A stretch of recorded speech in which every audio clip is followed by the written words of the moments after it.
السلام علیکم۔ وعلیکم السلام۔ اچھا یار، یہ کیا کہتے ہیں مفتیان کرام اس مسئلے کے بارے میں کہ اگر کوئی شخص اپنی بیوی کو جھگڑے کے دوران یہ کہے کہ چل طلاق یافتہ، پھر فون کے اوپر کہے، تھوڑی دیر بعد وہ کال کاٹ دے، تو آیا اس سے طلاق ہو جائے گی یا نہیں ہوگی؟ جی وعلیکم السلام ورحمۃ اللہ وبرکاتہ۔ آپ کا سوال ہے کہ اگر خامد اپنی بیوی کو کہے فون کے اوپر چل طلاق یافتہ تو کیا طلاق ہو جائے گی یا نہیں؟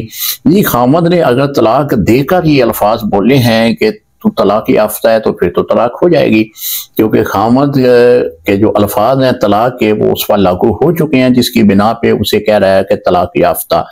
اگر اس نے طلاق نہیں دی، نہ ہی طلاق دینے کی اس کی نیت ہے، اس نے ویسے ہی لفظ بول دیا کہ طلاق یافتہ، تو اس سے کچھ واقعہ نہیں ہوگا، کیونکہ طلاق دینے سے ہی طلاق واقعہ ہوگی۔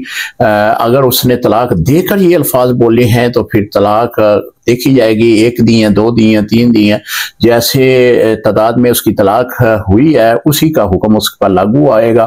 تو اسی طرح طلاق دینے کے بعد الفاظ بولے ہیں تو طلاق ہو جائے گی۔ اگر طلاق کی نیت بھی نہیں ہے، نہ ہی اس نے طلاق دی ہے، تو طلاق واقعہ نہیں ہوگی۔ السلام علیکم ورحمۃ اللہ وبرکاتہ۔